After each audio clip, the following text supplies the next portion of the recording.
of 9th August 2022 due to mix-up of ballot papers in the above-named electoral units. It is the combined case of the first and second petitioners that, in terms of Articles 136, 2A, 177(1), and 181, as read with Article 1 of the Constitution, the chairperson of IEBC had no jurisdiction to postpone elections in those areas. That Section 55B of the Elections Act is inconsistent with the Constitution and therefore void to the extent that it purports to donate to IEBC power to postpone elections in the constituency, county, or ward, contrary to the Constitution, and the postponement undermined the conduct of free, fair, credible elections by depriving the voters an opportunity to vote for all the candidates on the dates stipulated by the Constitution.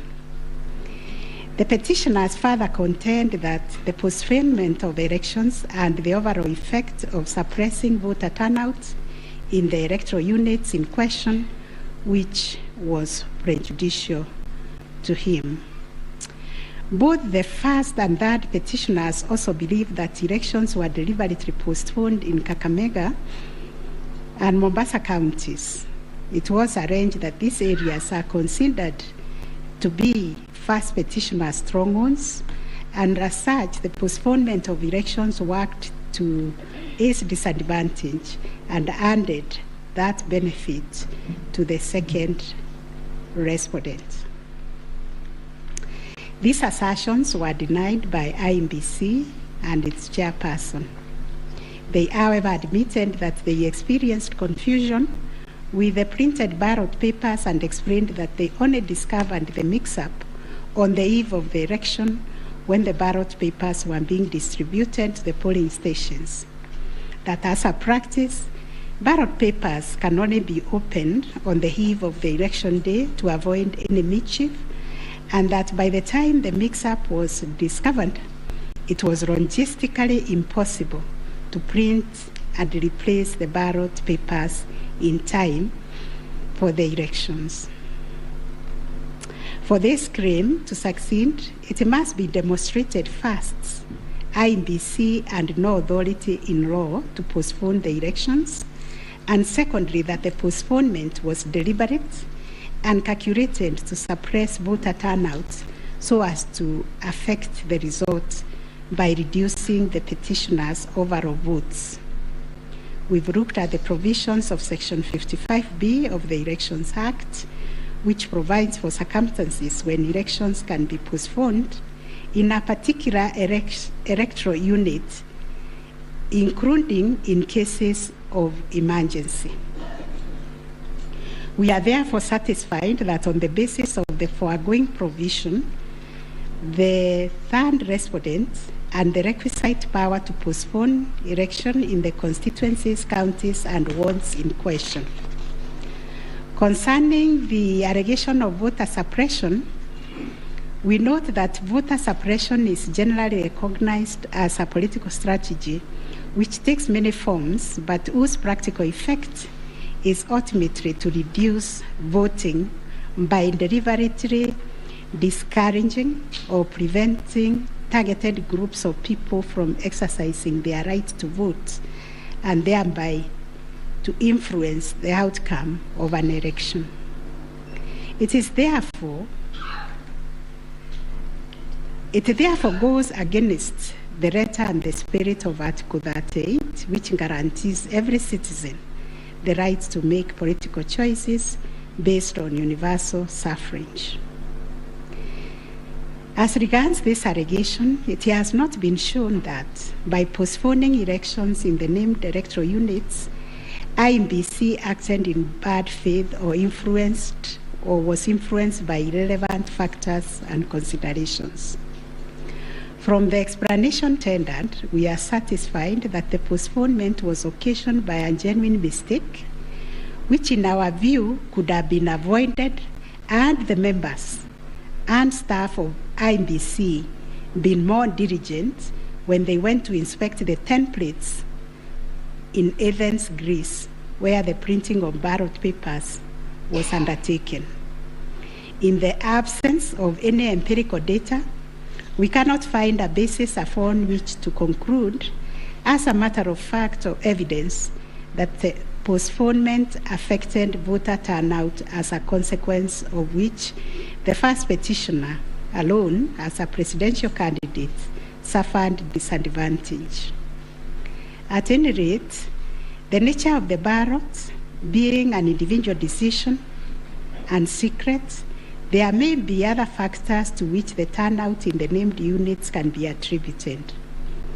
From the evidence on record, however, it appears to us that 2022 general election recorded one of the lowest turnouts since the introduction of multi-party political system some 30 years ago. If there was a low voter turnout, it affected all the 6 categories of candidates, and its explanation, in our view, lies elsewhere, but certainly not a calculated suppression. On the other hand, in rebuttal to these claims, IEBC illustrated with examples to our satisfaction that there was no nexus between the postponement of elections and voter turnout in the affected units, far from the fact that this claim was undoubtedly just another red herring.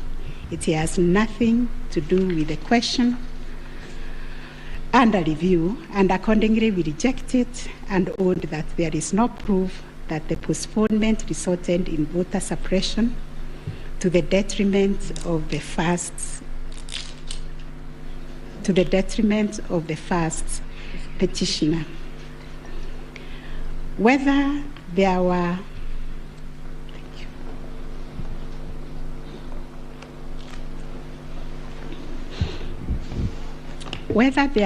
unexplainable discrepancies between the votes cast for presidential candidates and other elective positions.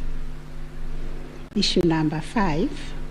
The first petitioner was categorical that there was systemic ballot stuffing in certain counties, mainly in the Rift Valley and central parts of Kenya, where, according to him, a total of 33,208 votes were cast for president only, without corresponding votes for the other elective positions.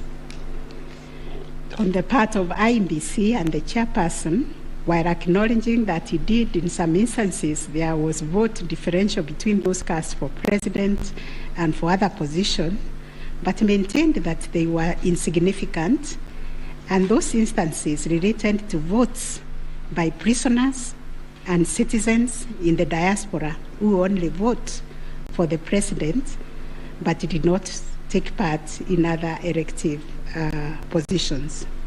The differential also includes rejected ballot papers and stray votes which do not count as valid votes. The well-established principle that the person who asserts a fact must prove it casts the burden upon the first petitioner to demonstrate that there were instances of ballot stuffing of such a magnitude as to justify the nullification of the presidential election. Ballot stuffing, which is an illegal addition of extra ballots, is a type of electoral fraud aimed at swinging the results of an election towards a particular direction.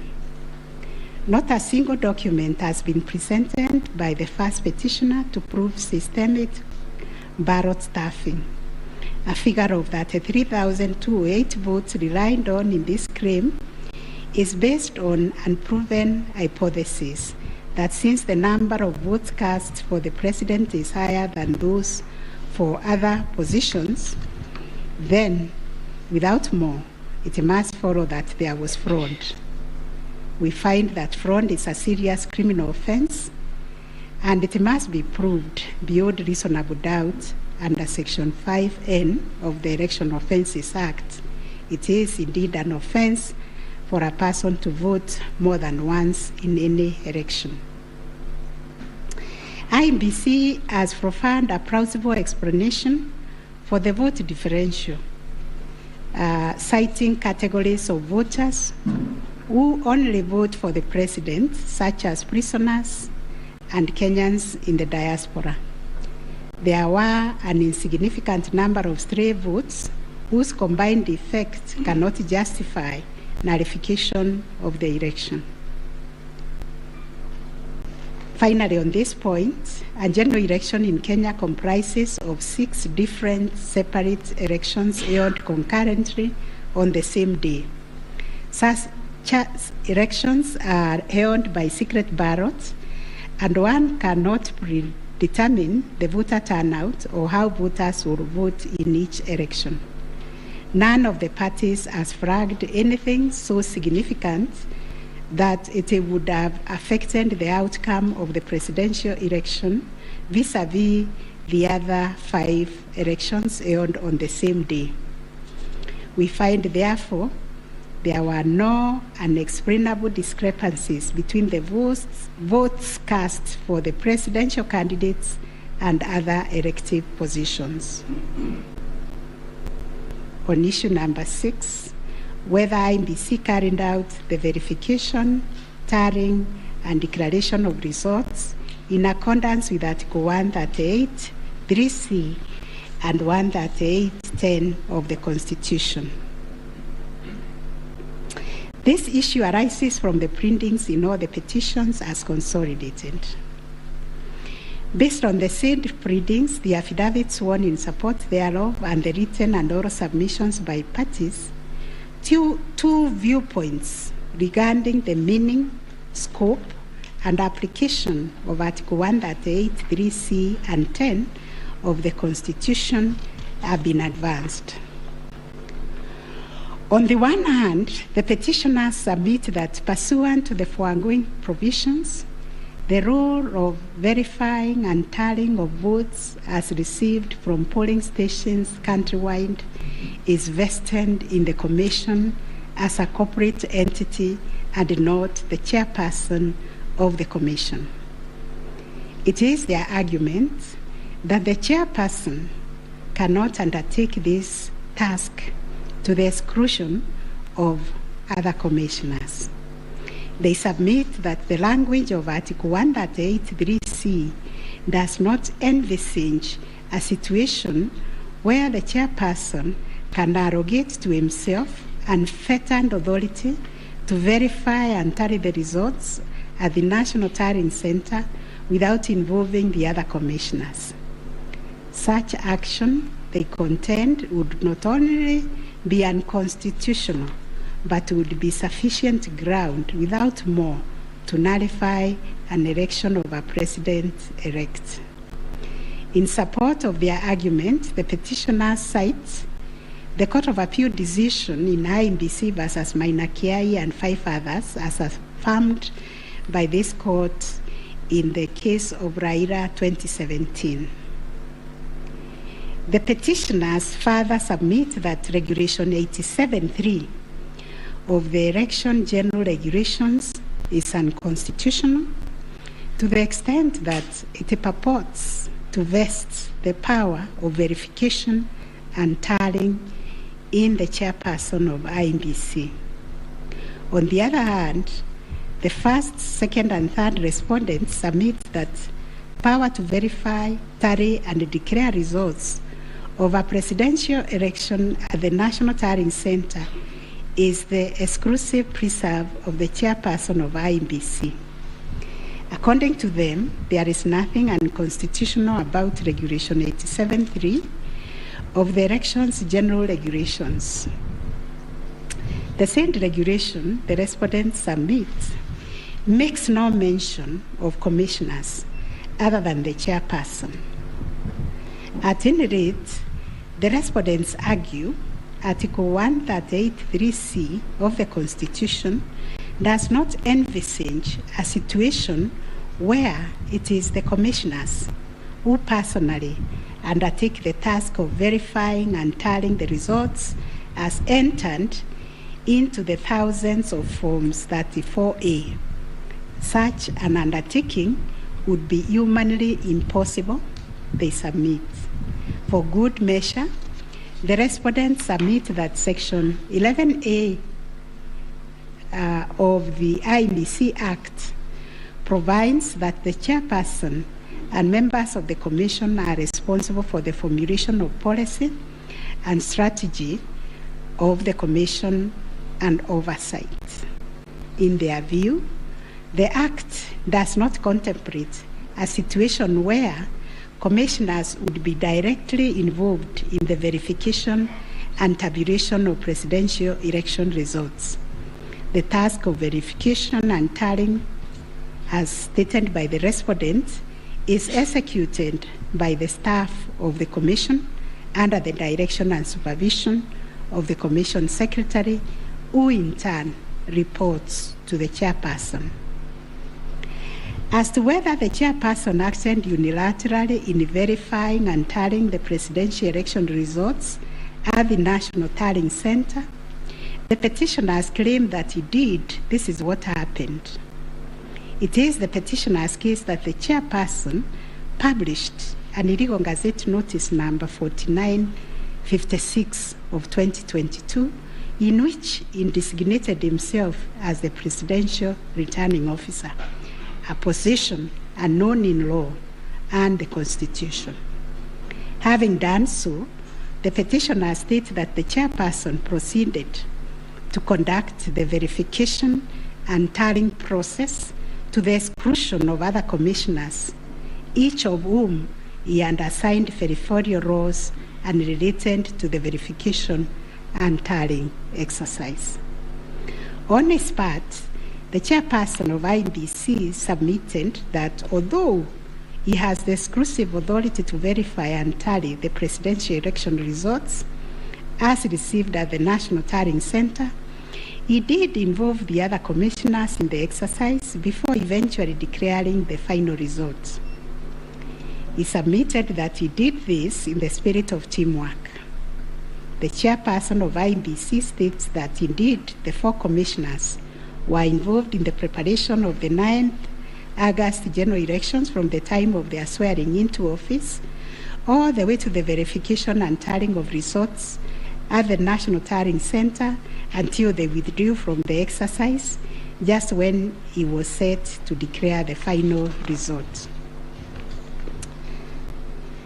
Having considered all the parties' submissions, we find that pursuant to Article 138(3)(c) of the Constitution, the power to verify and tally presidential election results as received at the National Tallying Center vests not in the chairperson of IEBC, but in the Commission itself. The latter carries out this exercise through its secretariat staff, technical personnel, and any other persons hired for that purpose under the oversight and supervision of the chairperson and the other members of the Commission. In line with this court's decision in Raila Amolo Odinga versus another versus IEBC and 2 others, as reported in 2017 Kenya Law Report, popularly known as Raila 2017, and the Court of Appeal decision in IEBC versus Maina Kiai, we also find that the chairperson cannot arrogate to himself the power to verify and tally the results of a presidential election to the exclusion of other members of the Commission. Indeed, Article 138(10) of the Constitution, although the power to declare the result of a presidential election after verification and tallying is vested in the chairperson, he does so only as a delegate of the Commission. Consequently, to the extent that Regulation 87(3) of the Elections General Regulation purports to vest the power of verifying and tallying presidential election results as received at the National Tallying Center solely on the chairperson to the exclusion of other members of the Commission, the same is contrary to and inconsistent with the provisions of the Constitution. That said, we, however, take cognizance of the fact that the 4th, 5th, 6th, and 7th respondents, referred to as the 4 commissioners, actively participated in the verification and tallying exercise from the beginning up to and until just before the declaration of the results by the chairperson. They took turns announcing the results as verified and tallied, and were present and active during the actual verification and tallying at Bomas. An example is when one of them, Justice Nyangaya, stood on the podium to announce to the public results and also announced an adjustment that had been occasioned by errors of tabulation. The events of 15th August 2022, therefore, came as a surprise. As the public waited for the chairperson of IEBC to declare the final result, sporadic violence broke out at Bomas. The violence swiftly was contained by the security forces, but there was unexpected drama as 2 different factions of the commission began to emerge. Kenyans found themselves watching an appalling split-screen scenario on their television sets. On one part of the screen was the chairperson readying himself to declare the results in accordance with Article 138(10) of the Constitution. On the other part of the screen were the 4 commissioners on the runs of the Serena Hotel, Nairobi, from where they announced that they would not own the results that were soon to be declared by their chairperson. The 4 commissioners informed the public of their rejection of the yet-to-be-announced results, terming them opaque due to the manner in which the chairperson had been conducting the verification and tallying exercise.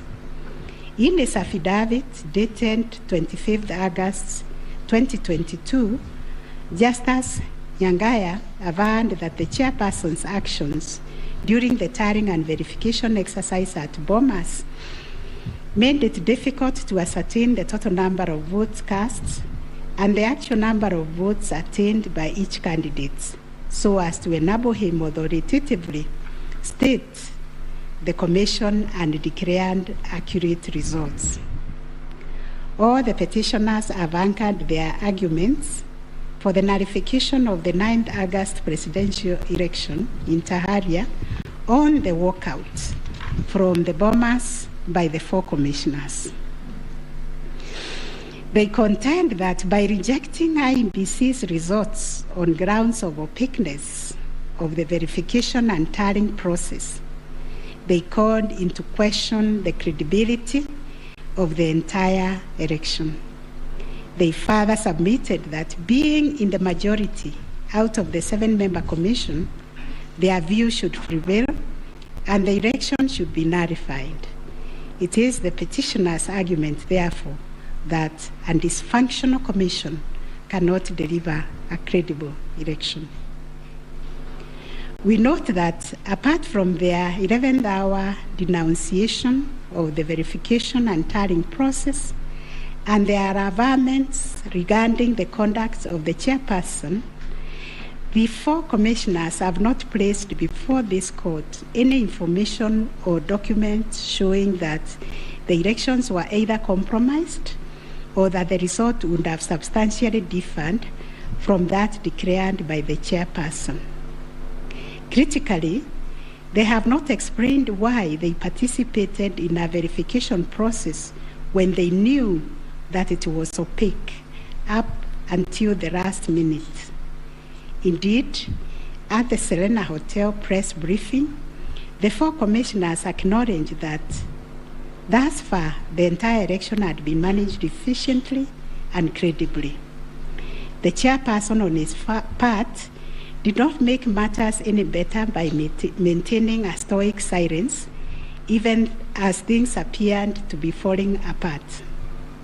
All this, in our view, points to a serious malaise in the governance of an institution entrusted with one of the monumental tasks of midwifing our democracy, an institution that obviously needs far-reaching reforms, of which we shall say more in our detailed reasons. But are we to nullify an election on the basis of a last-minute boardroom rapture, the details of which remain scanty and contradictory between the chairperson of the commission and some of its members? In the absence of any evidence of violation of the Constitution and our electoral laws, how can we upset an election in which the people are participating without hindrance, as they made their political choices pursuant to Article 38 of the Constitution? To do this would be tantamount to subjecting the sovereign will of the Kenyan people to the quorum antics of IEBC. This we cannot do. Clearly, the current dysfunctionality at the Commission impugns the state of its corporate governance, but does not affect the conduct of the 2022 election. In view of the foregoing, we are satisfied that notwithstanding the divisions apparent between the chairperson and the 4 commissioners, IEBC carried out the verification, tallying, and declaration of results in accordance with Article 138(3)(c) and 10 of the Constitution. Issue number 7, whether the declared President-elect attained 50+1 of all the votes cast in accordance with Article 138 of the Constitution.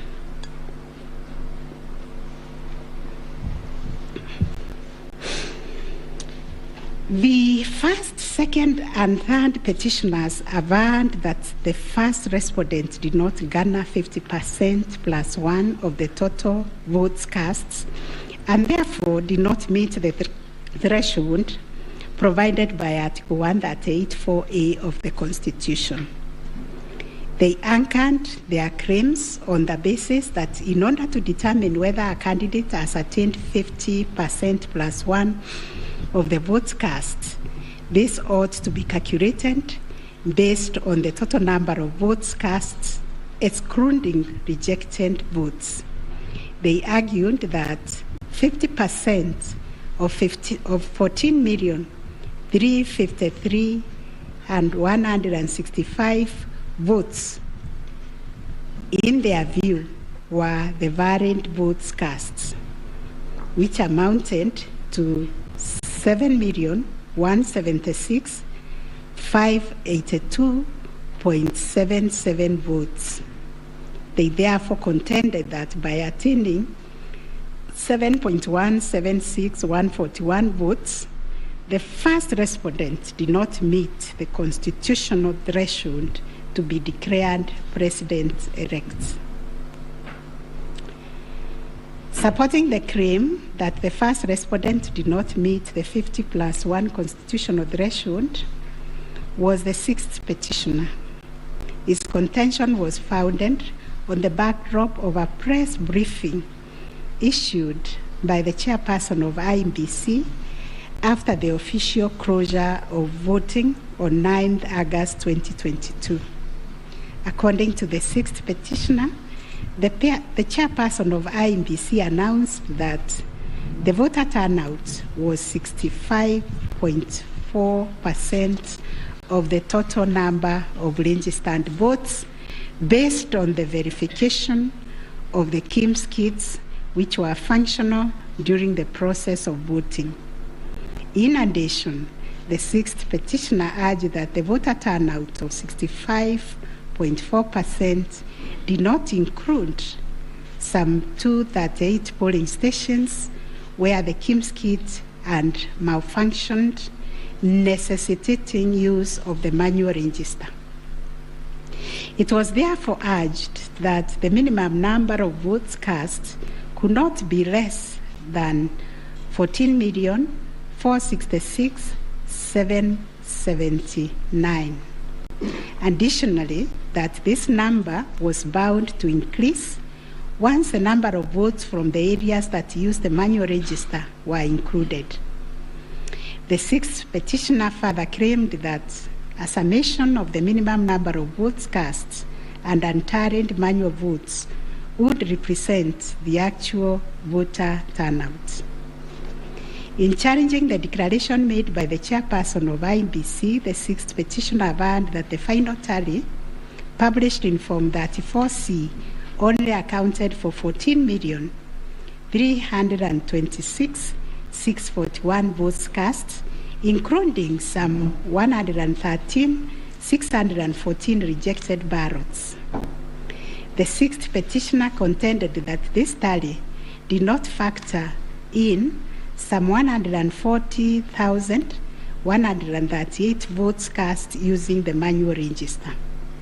The sixth petitioner computed this number by subtracting 14,326,641 declared votes cast from 14,466,779 generated by the sixth petitioner as representing 65.4% of the voter turnout.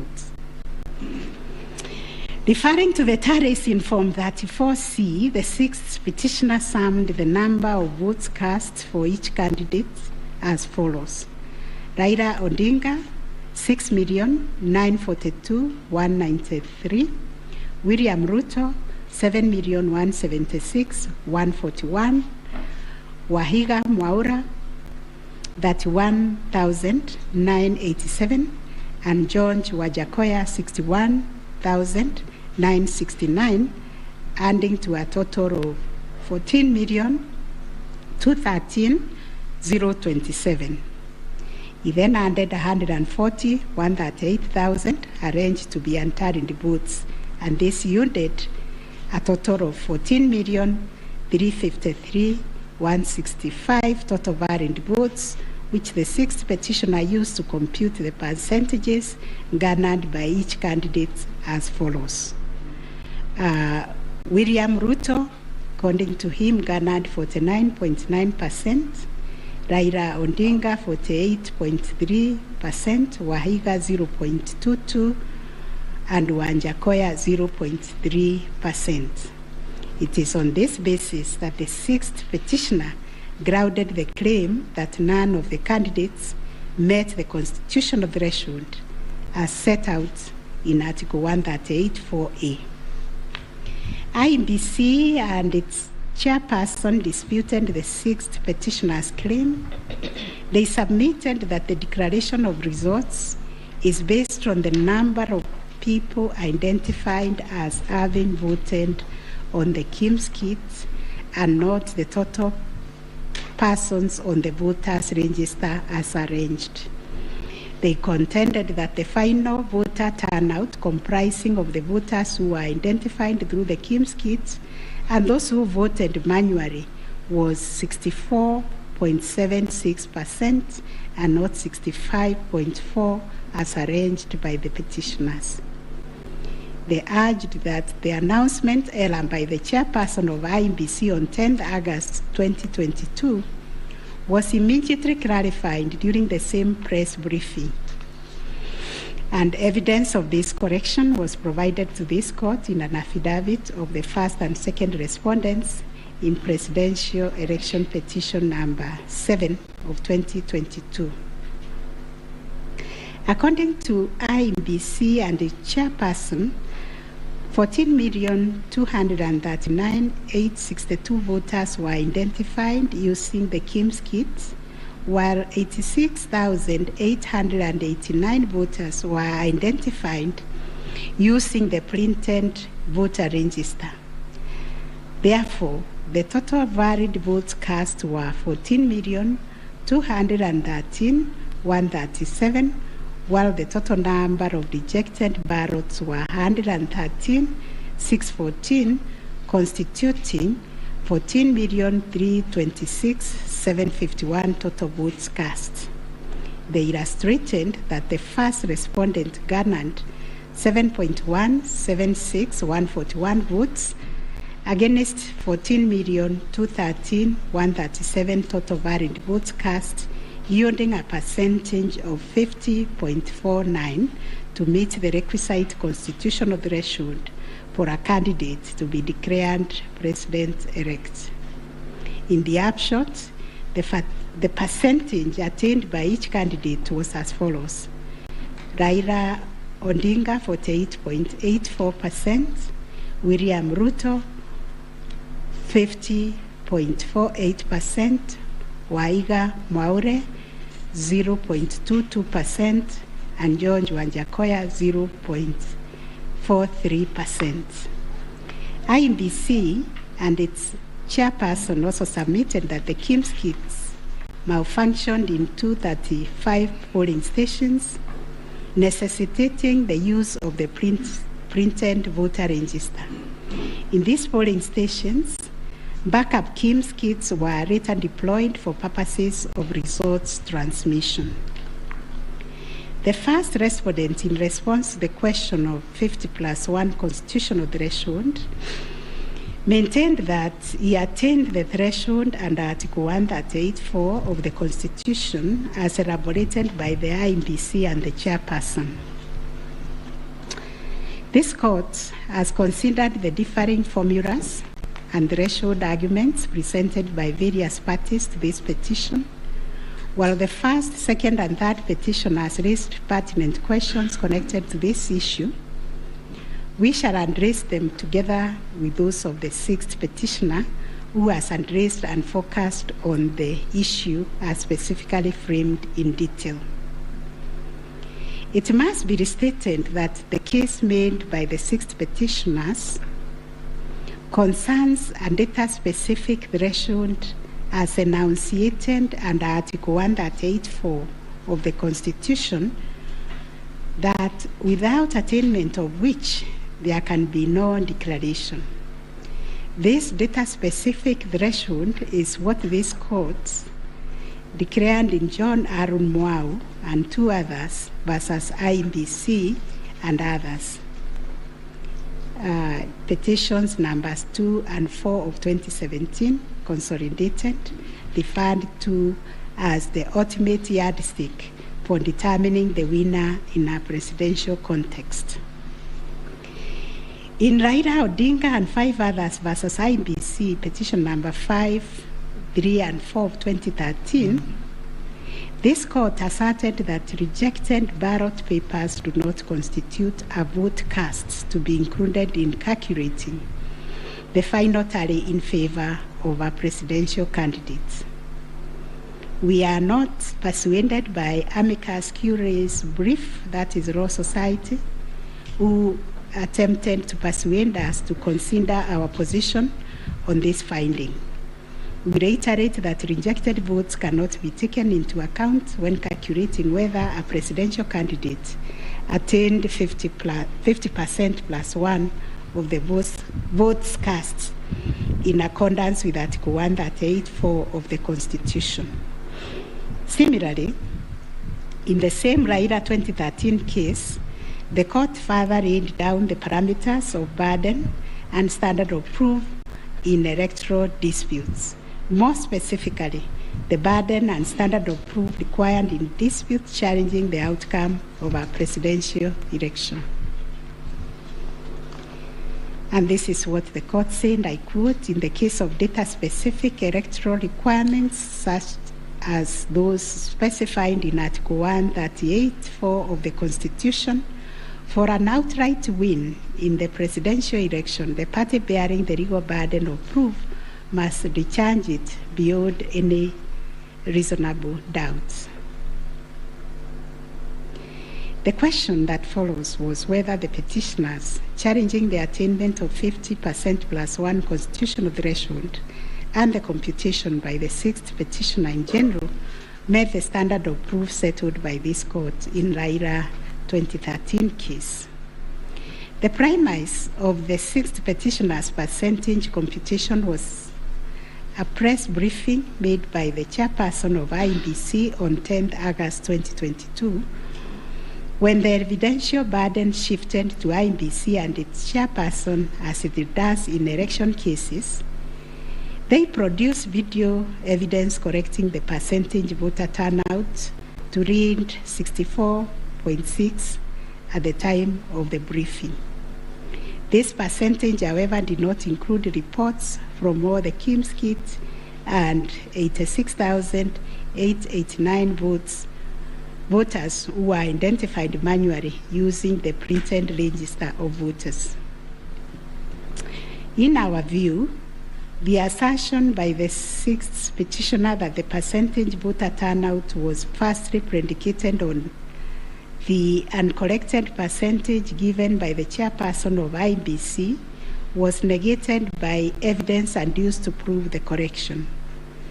Secondly, the sixth petitioner based his percentage of voter turnout on the total number of registered voters, while the chairperson of IEBC made reference in the press briefing to the number of registered voters who were identified through the Koome kits progressively.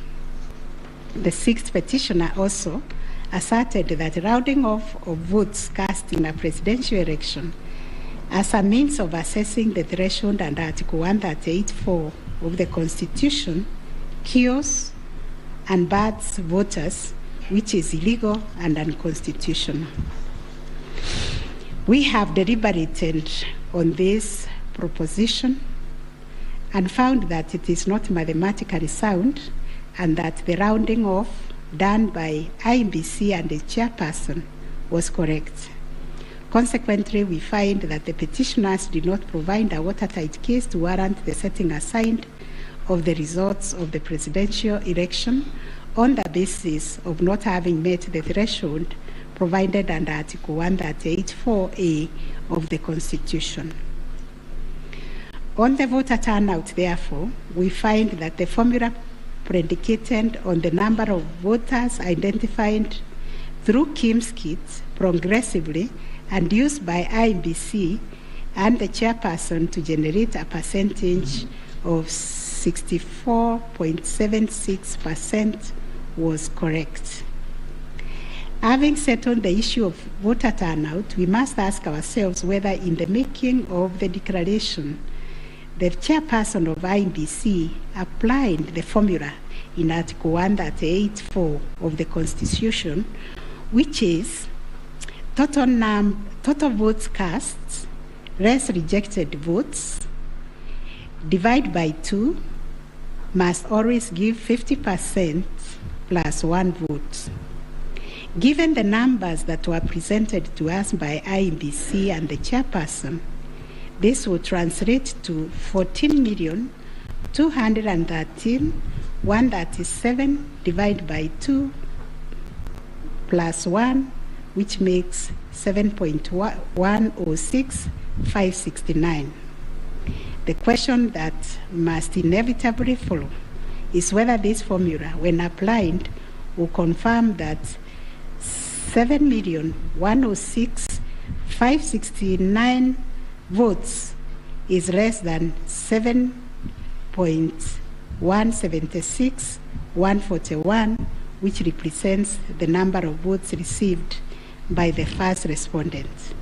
We find that it is, as such, on the basis of the foregoing formula and from the numbers provided by IEBC and its chairperson and the declaration by the chairperson of the president-elect on 15th August 2022, it is our finding that the declared president-elect attained 50% plus 1 of all the votes cast in accordance with Article 138(4) of the Constitution.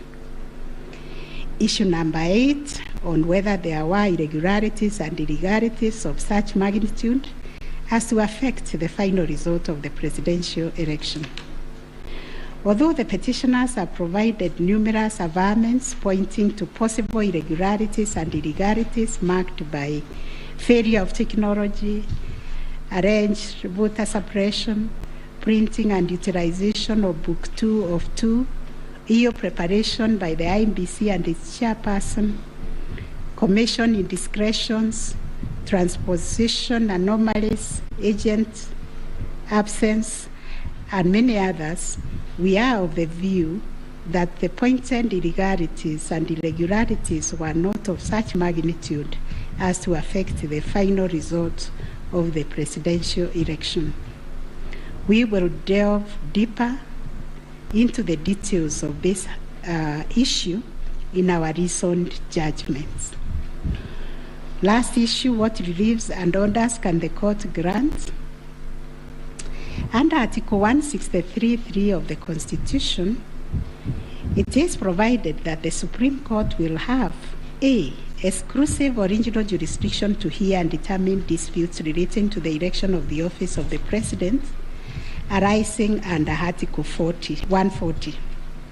And Article 140 provides, I quote, a person may file a petition in the Supreme Court to challenge the election of the President-elect within 7 days after the date of the declaration of the results of the presidential election. 2, within 14 days after the filing of a petition under Clause 1, the Supreme Court shall hear and determine the petition, and its decision shall be final. If the Supreme Court determines the election of the President-elect to be invalid, a fresh election shall be held within 60 days after the determination. In exercising its jurisdiction pursuant to these provisions, the court sits as an election court with a mandate to determine the validity or otherwise of the election of the President-elect.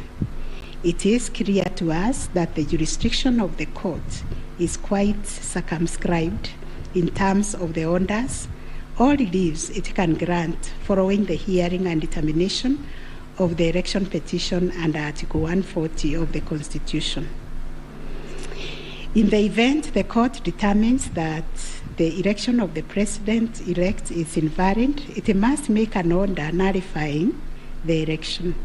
Consequently, it has also to make an order directing IEBC to hold a fresh election within 60 days after the determination.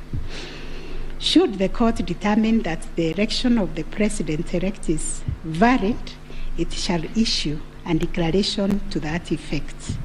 The court has then, as a matter of course, to make an order dismissing the petition with or without cost, as the case may be. In the strict sense, therefore, these are the only orders that the court may make under the Constitution. The court cannot assume jurisdiction that goes beyond the purview of Articles 163(3) and 140 of the Constitution. However, nothing stops the court from issuing orders or reliefs by way of recommendations. Indeed, since 2013, this court has issued many recommendations arising from the determination of 3 petitions challenging the election of the President-elect. The recommendations are meant to improve our electoral landscape and hence aid in the development of our democracy.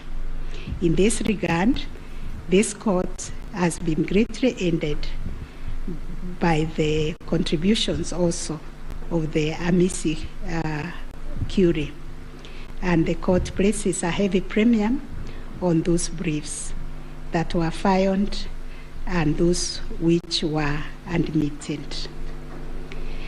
The final orders made by the courts.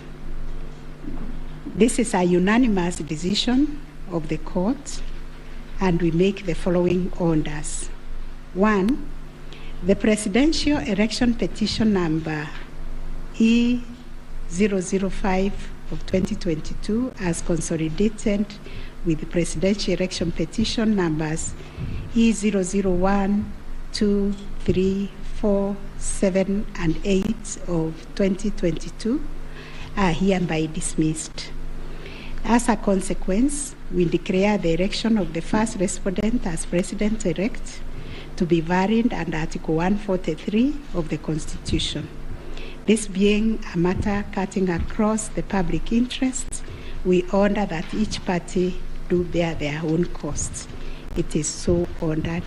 And finally, the court has asked me to also acknowledge, although we'll do it in the long draft, the enormous contribution made by counsel in these proceedings, and also the orderly way the counsel, all the advocates and parties conducted themselves.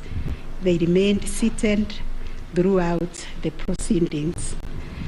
That is the judgment of the court, a unanimous one.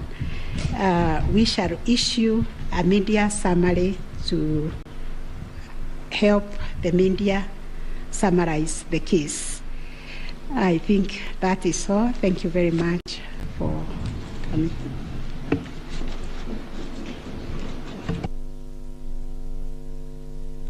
My Lady, Madam Chief Justice, and the learned judges of this court, again, I am requested by my colleagues to thank you most profusely for your labors into delivering this judgment, listening to all of us, and giving our nation this judgment so that we may move forward. Thank you, and God bless you.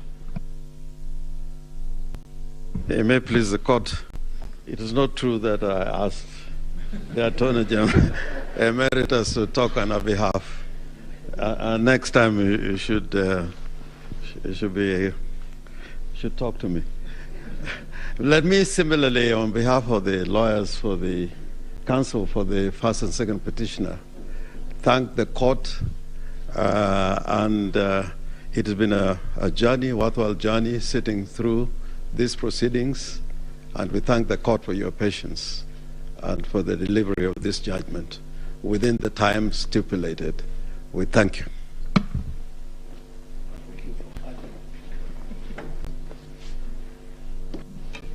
Madam President, members of the court, I wish to request just a couple of minutes for the chairperson of the Law Society of Kenya to make a few remarks in appreciation of the work that the court and Kenyans have done on this exercise, if you allow.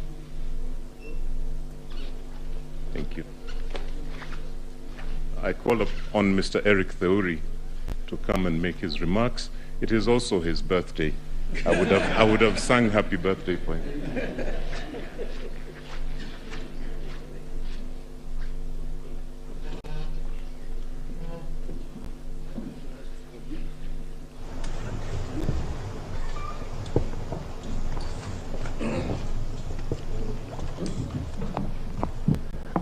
My Lord, the Chief Justice of the Republic of Kenya, the President of the Supreme Court, the Deputy Chief Justice and all the Justices of the Supreme Court, I think it would only be fair that I make my remarks after counsel for the respondents, Senior Fred Ngatia, makes his remarks to the court.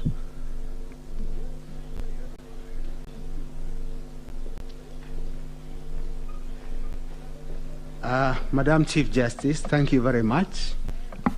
It's so kind for the President to acknowledge that age goes before youth. Mine is to thank the court, to thank my learned friends for the effort we all expended. We thank this court for clarifying certain issues, and we look forward to a less corrosive 2027. Thank you very much.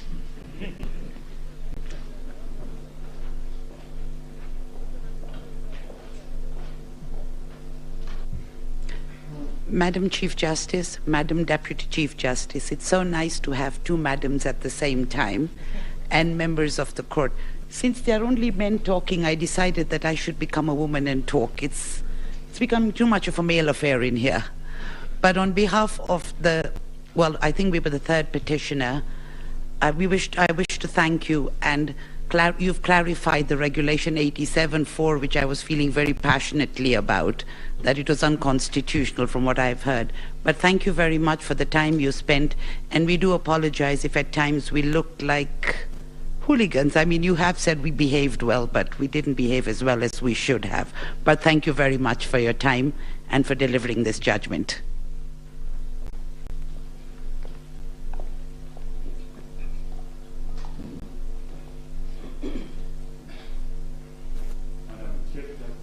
Madam Chief Justice, Madam Deputy Chief Justice, members of the court, I, on behalf of Attorney General, take this opportunity to thank you most sincerely for a great job done and for the courage to clearly define the limits of the law, which will help us empower IBC on the way forward, and hope that this might be the last of the petitions after elections once we carry out a proper elections based on your guidelines. Thank you.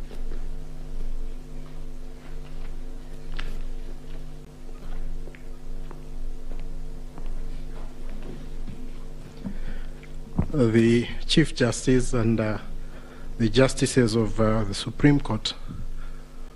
On a light note, my members would be extremely worried if we take the submissions of Senior Counsel Orengo that this should be the end on account of fees.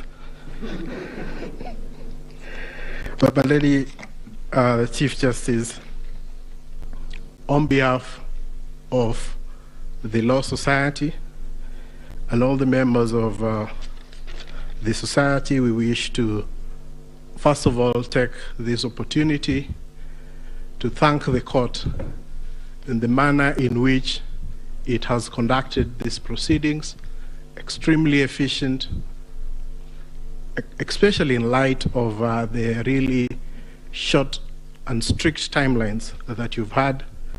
But the management of the proceedings, the manner in which the court adopted a somewhat inquisitorial nature to the conduct of these proceedings is something that as a society we have noted, and we wish to commend the court.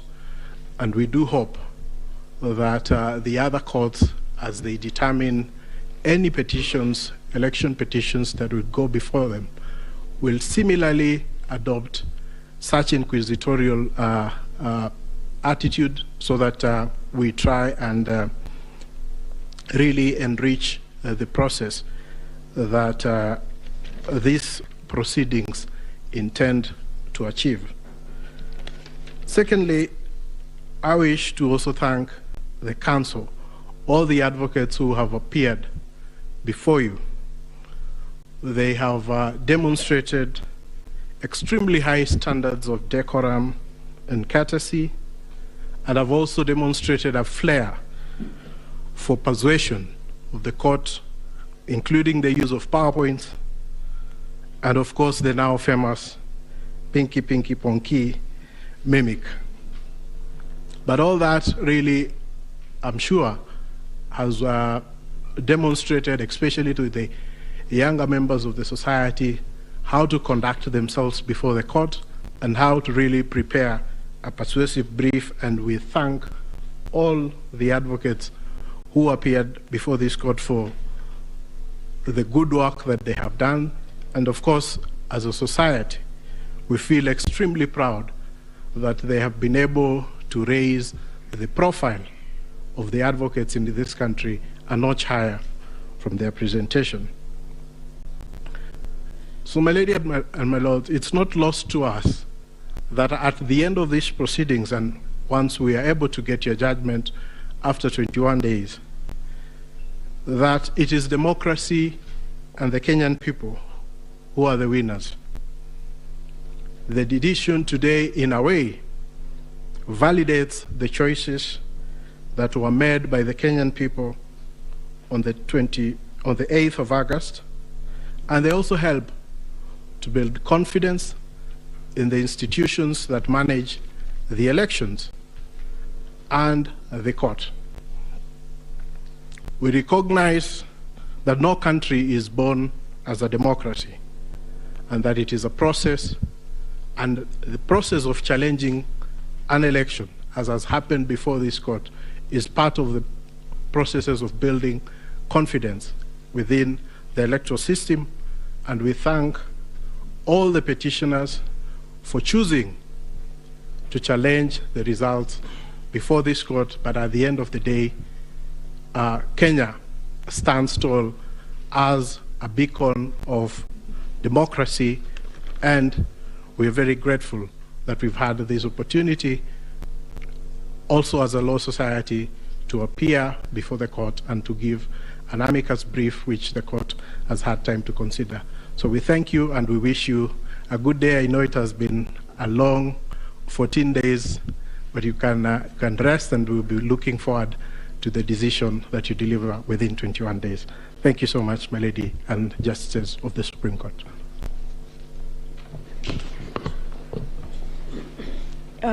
Thank you, Mr. President. I have been asked by the President of our court to react to your submissions, and in so doing, I am obliged to say that we are truly humbled by the statements that you have just made. More humbled because those statements come from both sides of the divide. And thank you for appreciating what we have to do within a very short while. Thank you for appreciating that it wasn't our wish that we were doing what we were doing. We were doing the wish of the Constitution of Kenya 2010, the laws of the Republic, the facts of the cases that you placed before us, and the evidence in rebuttal. We know that, and we have repeatedly said this, the President and I, whenever we have had time to talk to you in other fora, that we are incomplete without this side of the bar. We are incomplete without the advocates. We thank you. We will get opportunity to do that in the main judgment, in the reasoned judgment. But we really appreciate your industry. We were impressed by the submissions you took. And we were impressed, and we said this the last 3 days, I'll tell you something about that in a minute, by how deeply you believed in your clients' cases. That we think is a mark of an extremely grown legal profession, and we ask that you do not bring the bar down. You keep taking it up. In any contest of whatever nature, and even if we say there are no winners and losers, and even if we say that the winners are the Constitution and the people of Kenya, the truth is that some 6 million Kenyans will not be happy today. But that's the nature of the work we do. What we hope, and we hope you can advise your clients and our brothers and sisters that are the Kenyan people, that that is what was expected. One side had to win. One side had to be in total or a great extent of compliance with the Constitution and electoral law, and the other side. That's how we saw it. We thank you very much. We, the 7 of us, have not slept since we parted company on Friday. I think it is showing on our faces. And we thank you that you appreciate that we work under difficult circumstances, especially because of time. As ground rules, we agreed when we left you here on Friday that we would not pick any of your calls. A lot of you called us, but we just couldn't pick your calls. And I hope you understand that we couldn't. We saw that you were trying to call us, but we just could not pick the course. I hope you understand. And now if you allow us, again, on behalf of these 7 men and women, thank you very much for appreciating what we have to do. Thank you for giving us the honor to serve this country in these capacities. And let's hope that we can continue to grow our democracy this way. And thank you very much for everything you also do for the country. And now you allow us to go home and sleep. Thank you. The court is adjourned.